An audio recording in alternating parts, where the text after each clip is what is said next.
medical saw to cut away the bones of homogenized entertainment. The pendulum swings. An ancient doorjamb wedges open an interdimensional doorway to a place where paper beings are imbued with the infinite life breath. Beings possessed with fragmental cognizance of the human condition. The deconstruction paper of existential freedom. An expression of the insanity that is life.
Totally.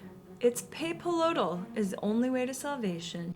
Peace smugglings. Why would I do anything to alienate her future devotees with arrogance and exclusionary tactics? For elite charms. Not a very lucrative strategy. You can't even lay smug with nicotine. Believe me. Pavlov.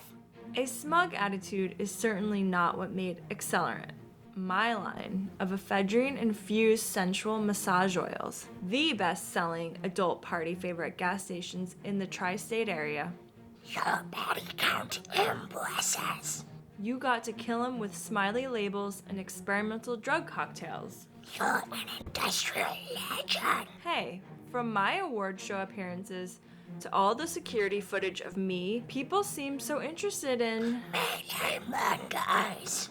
I dare you to find a moment, one moment where I'm not smiling and my entire body is infected with joy. Infectious. Thank you. I'm a big fan of yours as well, the host. Of course. I've seen you and that chainsaw of yours go to work. You're not a breath taker, you're a breath keeper. You're out too kind. I'm especially a big fan of that. What do you call it? Red Rain Cyclone. Yes, that's it. Dead. You're just so precious, the host. Thou who is creator of gore, and thou who is master of the mechanical murder machine. Wow. I salute you.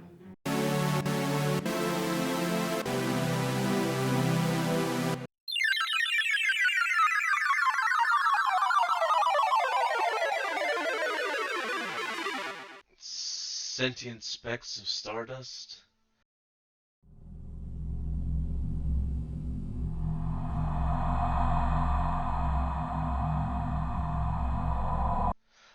Lost in perpetual existence, shackled to merciless primal programming. We are all products of DNA. Genetic bullets fired defiantly into a world of unfathomable trials, custom tailored to each individual human, but just the spirit, so that they prove their fortitude and our flesh recipes we can have a chance to conquer immortality. Or radiant beams of sunlight are just cruel exposures of inescapable horror. It's a planet of dice rolls, staving off our own disparate existence. Implements of existential torture patiently distribute disproportionate dosages of perpetual suffering. Achievements of evolution perpetuate life on our spherical celestial body. Composites of matter and multitudinous states of molecular constructs hurl through a vacuous void of sparsely lit debris at 67,000 miles per hour in a solar system that's moving through our galaxy at 490,000 miles per hour. A head-on collision with a relatively small object would delete the Earth. Delete it as we know it, and in its wake, a legacy of collateral damage to the surrounding universe. So you're goddamn right I'm gonna wear a kitchen utensil on my head and rant about semi-factual things until the lifeblood in my rage-fueled veins goes cold. You can bet your sweet cappy-hammed asses I will rave and rant and root for common decency to conquer the insanity we call life.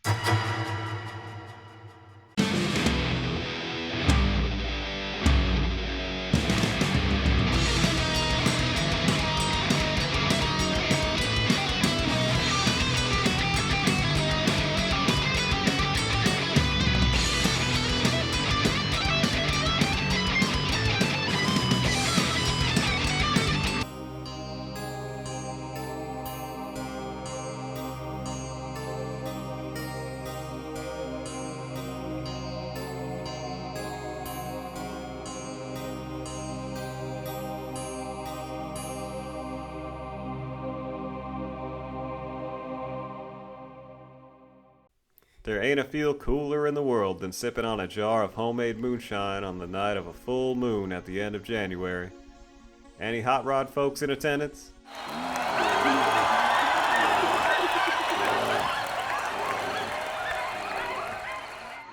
Pull up a crate then. Y'all might enjoy tonight's recollection. I used to drive a 1960s Pontiac Hellbeast. That mechanical marvel was a one-of-a-kind aftermarket hot pursuit Houdini. It was fitted with a specialized carburation device made from a human skull, specially designed to run on Old Spicy's homemade gasoline. The sheriff's department referred to my car as the feature creature from the ghost garage. Of course, the locals just knew my car as the friendly neighborhood pharmacy. Everybody just had a hearty humorical outburst after all that ghost garage stuff. It's the damnedest thing though, that ghost garage was as real as Platinum Dune's head scratcher of a Friday the 13th film. I mean, Jason kidnaps a woman. What the hell was that? The stoic Wilkins, cordial Rowdy Ronnie, and Hubcap the streetwise alley cat were the apparitions haunting that ghost garage deep in the heart of Red Hackle Wind swamp country. They was a jovial bunch. Mostly. Hubcap had a bit of a passive-aggressive streak in him. Lord forgive me, he knows I'm not one to speak ill of an apparitional streetwise alley cat. When deliveries were slow, or my vehicle needed repairs, me and that spirit pit crew would do some pharmaceutical quality control. We'd all play a little Candyland and have lively discussions about TV, pin-up gals, and the futile pursuit of making sense of our hither-here and hither-there existences on this beautiful blue marble. Hubcap was a deviously talented Candyland player, by the by. It's no secret for those in the know, having whiskers is a bit of an advantage in the realm of board games. You know, on account of all the hoodwinks, it was a great couple of years. We were like Smokey and the supporting cast of Dukes of Hazzard. One evening after a particularly lucrative and debaucherous weekend, I drove up to the garage fixing to re-up my usual supplies when I saw them all standing outside waiting for me. Wilkins, Rowdy Ronnie, and Hubcap explained their spirits had been placed at that garage to right wrongs they committed when they was alive. My last delivery completed their debts, and they had all received their tickets to that great gig in the sky. Hubcap stared me down, raised one paw, and said, "Meow." Then all three spirits vanished. The Hellbeast never ran again after that. Old Spicy racked his noggin trying to crack that chestnut. You know, the way Hubcap raised his paw at me and said meow has always perturbed me. I'm not sure, but I think Hubcap was mildly racist.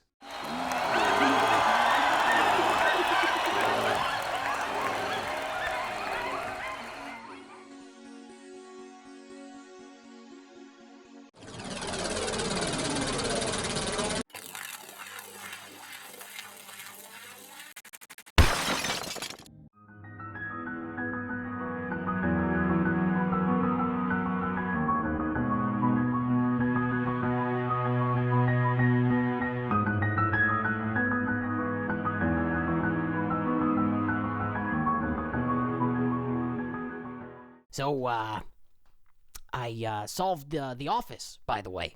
You mean the mystery of how Meredith and Creed were two of the most interesting characters on that show, and yet were mostly relegated to hammy one-liners and corny punchlines?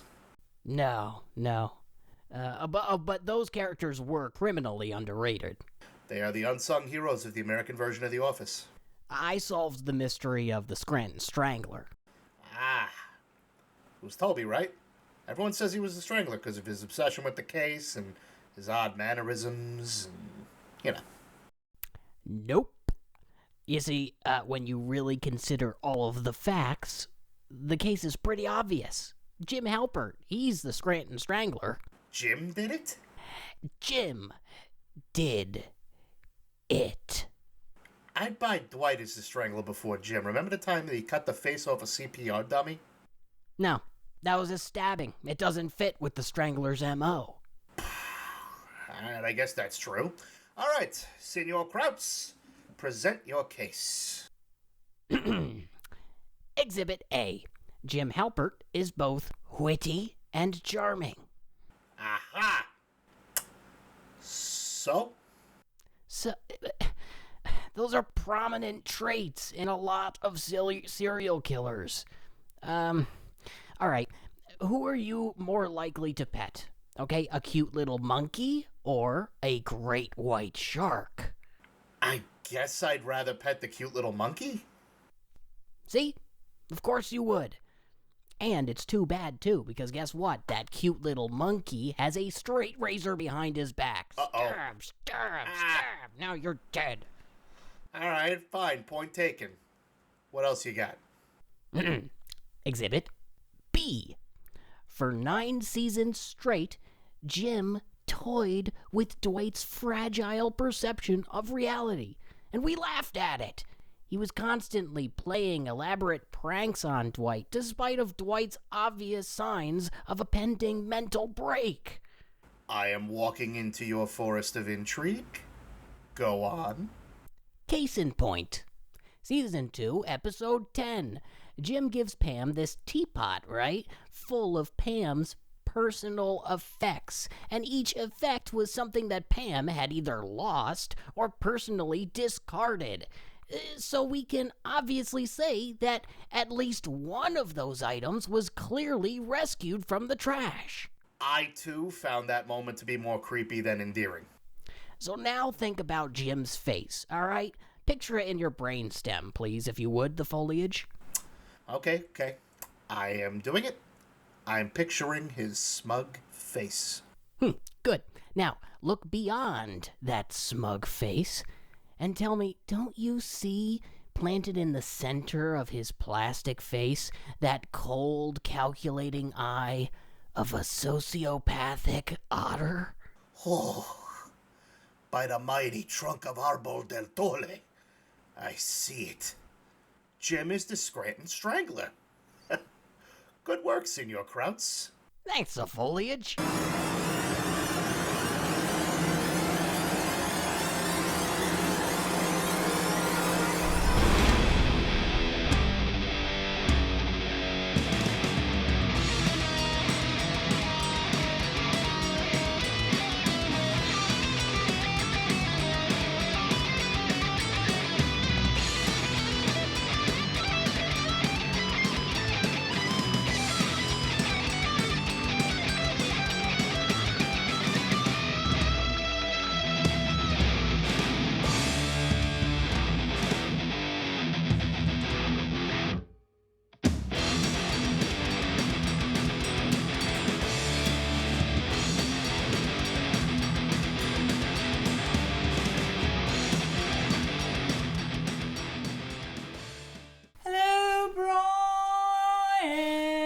again.